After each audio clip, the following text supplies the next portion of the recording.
Can we talk about the cocoon? Yeah. I didn't know what to expect. I mean, you're making a 26-foot long cocoon, and I mean, goodness, it's, you know, if you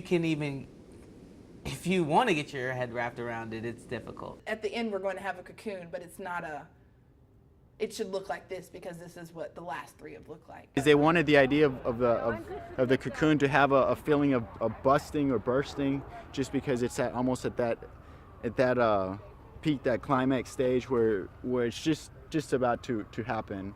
The good is bringing everyone together. That is because sometimes when stuff like this happens in Jackson, it's like I was saying earlier, we only get certain sections. We only get this little group and this little group, and in this project, all of those little groups are coming together.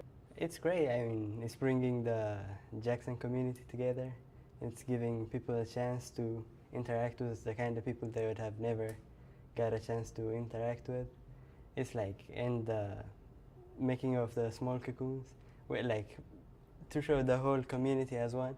It's like, it don't necessarily have to look good, but when you put it together as a community, for the outside people, it's gonna look great, you know. And it shows that community is made of not just perfect things, but it can be imperfect because we're using debris. We're not using any craft materials. We use debris and making it to a huge cocoon and making it look beautiful. I think it's great. It's fascinating. I think before we even start taping, just hearing people's stories of how personal each cocoon is to them, and then seeing it in a mass of all of them just together, it can be enlightening. And I think the team knows that, which makes it even more enlightening because they're touched. Which is interesting, because when I worked on projects in design or industrial design, it's more like get it done, make sure it works, and that's the end of it. But here it's like get it done, get people's input, you know, kind of reason or like reflecting on it, and just see how it turns out. This was a really, really good project for me, and it's taught me how to be a team player, you know, because I usually work by myself a lot, so this is one of the few times that I actually had to work with other people. So that's been a challenge all in itself, you know, learning how to take directions from other people, learning how to be a leader, you know, all of that comes into play. You know, because I like things a certain way, and that's one of the things that I've had to learn, because I usually work alone, and so when I have worked on big projects, I've always been in charge, like I was saying, and so I've always said, well, you need to do this, you need to do this, and you need to do this. So I've really had to step back myself, because I'm usually alone, and I prefer to work alone, and because I can say A, B, C, and D, check, check, check, check. And so, and since I'm not delegating, it's been a growing and learning experience, because we've all had to go, did we check off A, did we check off B, and that's been a collective thing. So that's definitely been the hardest thing for me personally, is going from doing it my way to doing it our way. I love organizing. I don't know why, but it's just one of those things that I find relaxing. I don't like the bamboo weaving. I don't know if I could do it all day because of the splinters, but if we had a different material to weave with, I could be in there all day. Or just, you know, organizing the process of today, this is what we're gonna do. Hopefully we'll hit our result at the end, and tomorrow this is what we're gonna do. And the day-by-day process of design. That's what I love about it. This is a very physical thing, and it gets in my space. I talked about earlier that I was so excited to see it built.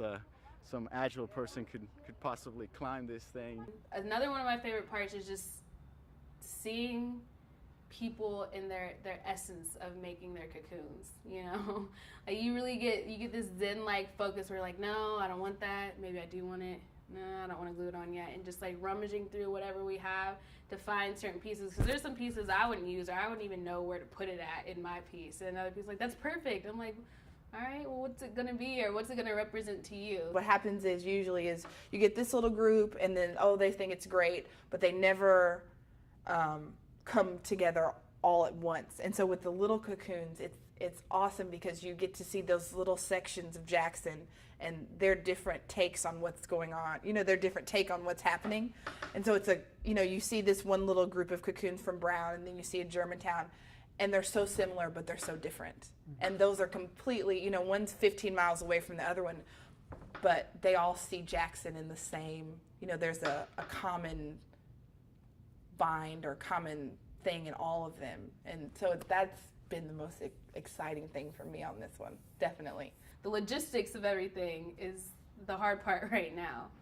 Because sitting down and making the mats is easy, but it's who's going to carry the mats and bring them here, how many people are going to need there, how many people are even going to be coming. That's the hard part. The unknown right now is the hard part. So this is the hardest I think I've worked in a really long time, and not even physical work, mental work, because there are so many of us, and we're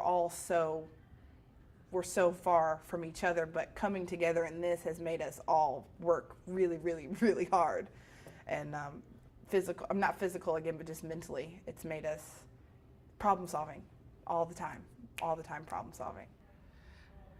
There comes a point, and it comes to a point in every project where skepticism comes into play.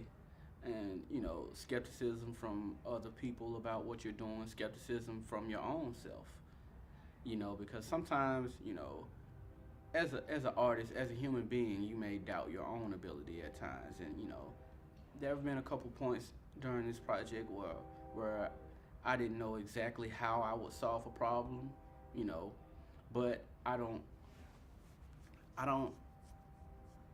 don't keep that attitude the whole project. I try to use that as a catalyst or a catapult. I was so excited because, number one, there are big projects like this, but they're usually run by men. So this was the first one that I knew about where a woman, it was her project, and she was reaching out to the community. And so as a woman, number one, and as a black woman, number two, opportunities like this don't come along very much in Jackson. They're usually big projects run by guys with big power tools, and they usually don't let us wiggle our way in. So I jumped at the chance. I mean, it's quite literally undeniable. When the concept is community and history, and in order to make it, it involves the community and history. So it's conceptual, but it's so real, in the fact that, in the process, you don't even need to have, a philosophical quandary on what it is you're doing. You are quite literally in this interdependent struggle, with everyone else trying to figure this out as a community. What happened yesterday? What happened with, and you're just and it really is. It's just really empowering.